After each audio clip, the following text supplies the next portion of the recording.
Hello student, एक बार फिर से मेरे इस यूट्यूब चैनल पे आप सभी का स्वागत है। आज हम एक नए वीडियो में आज हम लोग पढ़ेंगे प्रेजेंट परफेक्ट टेंस वाइज।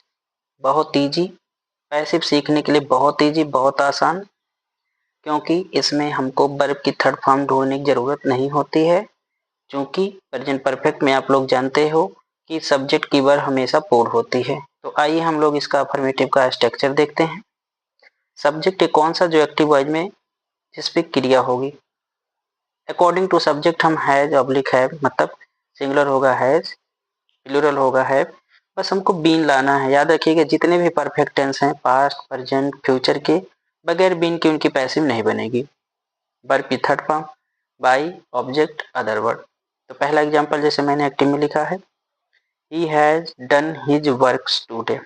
तो सबसे पहले पता करिए सब्जेक्ट कौन है, ही, हेल्पिंग वर्ब। और एक बात बताऊं मैं आप लोग को कि हैज, हैव और हैड ये जब भी हेल्पिंग वर्ब के रूप में यूज होती हैं हमेशा अपने साथ वर्ब की थर्ड फॉर्म को लेकर आती हैं, यानी सब्जेक्ट की वर्ब को पूर्ण कर देती हैं। तो जैसे वह कर चुका है, अब इससे प्रश्न करो कर चुका है लेकिन क्या, तो उत्तर मिलेगा अपना काम, हमको दूसरा मिल गया। तो हम क्या करेंगे, पैसे में इसको ऑब्जेक्ट बना देंगे। ऑब्जेक्ट है, पैसे में हम लोग सब्जेक्ट बनाएंगे। तो देखिए ध्यान से, हिज वर्क्स एक काम नहीं है, देखिएगा ढंग से, बहुत सारे हैं। तो हमने क्या किया, अकॉर्डिंग टू सब्जेक्ट किसको लेकर आए, हैव, और बीन वर्ब की थर्ड फॉर्म ऑलरेडी है, डन बाई, ही का ऑब्जेक्टिव केस होता है हिम, अदर वर्ड वही है। दूसरा है I have saved my time, मैंने अपना समय बचाया है। तो देखो मेरी क्रिया हुई है बचाने पे, लेकिन क्या बचाया हूँ, तो उत्तर मिला टाइम। टाइम हमेशा सिंगुलर फॉर्म में ही यूज होती है। तो पैसिव में हम इसको सब्जेक्ट बना दिए। तो क्या कि माई टाइम, अब टाइम सिंगुलर है तो इसलिए हम क्या लगाए, हैज बीन वर्ब की थर्ड फॉर्म ऑलरेडी है। तो क्या किया, सेव्ड बाई, आई का ऑब्जेक्टिव केस क्या होता है, मी। दूसरा रूल है हमारा निगेटिव का। निगेटिव में बहुत सिंपल है, हैज हैव के जस्ट बाद नॉट रहेगा, बीन के पहले हैज हैव के जस्ट बाद। तो हैज हैव के जस्ट बाद हमको नॉट लगाना, बाकी सेम नियम आपका अफर्मेटिव के ही तरीके से है। चलिए एग्जाम्पल देखते हैं, जैसे my teacher has not taught us English. तो देखिए सब्जेक्ट कौन है, टीचर, काम क्या किए, पढ़ाए नहीं है। देखिए जब एक ही सेंटेंस में डायरेक्ट और इनडायरेक्ट ऑब्जेक्ट दोनों आ जाएं, हमेशा याद रखिएगा कि आप लोग इनडायरेक्ट ऑब्जेक्ट से ही पैसिव बनाइएगा, और डायरेक्ट जहाँ है पैसिव में वहीं रहेगा, स्थान में मत चेंज करिएगा, नहीं तो गलत हो जाएगा।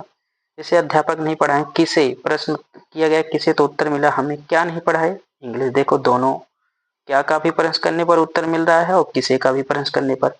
तो नियम कहता है कि किसके के अनुसार हम लोग बनाएं। तो हम लोग बनाएंगे पहले इनडायरेक्ट ऑब्जेक्ट, अस यहाँ ऑब्जेक्टिव फॉर्म है। तो पैसे में क्या बना दिया, अस का सब्जेक्टिव फॉर्म होता है वी, और वी होता है इंग्लिश में प्लूरल। तो वी हैव, नॉट अपना स्थान नहीं बदलता, तो देखिए नॉट बी टाट। अब देखिए मैंने कहा ना, अगर आप इनडायरेक्ट ऑब्जेक्ट से चल रहे हैं तो डायरेक्ट के स्थान में कोई बदलाव नहीं, यानी इसको पैसे में भी वर्ब की थर्ड फॉर्म के बाद ही रहेगा, इंग्लिश बाई माई टीचर। और करके हम दूसरी भी विधि बना सकते हैं, कोई अगर कहे इनडायरेक्ट डायरेक्ट से चलो, तो क्या करेंगे, इंग्लिश ले आएंगे, क्योंकि इंग्लिश सिंगुलर है। तो क्या करेंगे, has not been taught to us. शुद्ध नियम कहता है कि जब डायरेक्ट ऑब्जेक्ट को आप पहले लिखोगे, इनडायरेक्ट को बाद में, तो उसके पहले अकॉर्डिंग टू सेंस हम टू या फॉर लगाते हैं, टू अस, शुद्ध नियम। अगर अस भी लगा देंगे तो गलत नहीं होगा। बाई माई टीचर, ये हुआ निगेटिव का। अगला रूल हमारा है इंट्रोगेटिव सेंटेंस का फर्स्ट रूल। फर्स्ट रूल में क्या होगा कि has have according to subject पहले रहेगा, बीन हमेशा याद रखना पैसिव में जो सब्जेक्ट मिलता है उसके जस्ट बाद वाक्य वर्ब की third form, by object other word, question mark तो लगाना आपको भूलना नहीं है, नहीं तो ये आपके 2 नंबर काटने के रीजन बन जाते हैं। जैसे मैंने लिखा है, हैव यू हेल्प्ड मी, क्या तुमने मेरी सहायता की है। इंट्रोगेटिव में फिर बता रहा हूँ कि सब्जेक्ट अपना बीच में होगा, फर्स्ट रूल में, सेकंड में, थर्ड में, किसके, हेल्पिंग वर्ब, और मेन वर्ब के बीच में सब्जेक्ट है। सब्जेक्ट के हमेशा बाद मेन वर्ब यूज होती है। तो तुमने की है सहायता की, किसकी, मेरी, मिला ऑब्जेक्ट। अब यहाँ मी ऑब्जेक्ट है, पैसे में आएगा तो सब्जेक्ट हो जाएगा। इनके बारे में भी जान लीजिए। आई चाहे वाक्य के बीच में हो या पहले हो या लास्ट में हो, हमेशा कैपिटल होता है। ये as a proper noun use होता है। तो आई प्रेजेंट में प्लूरल होता है, उसके अकॉर्डिंग हम किसको लाएंगे? हैव आई बीन हेल्प्ड, क्योंकि वर्ब की थर्ड फॉर्म इस टेंस में ऑलरेडी रहती है, बाय यू क्वेश्चन मार्क।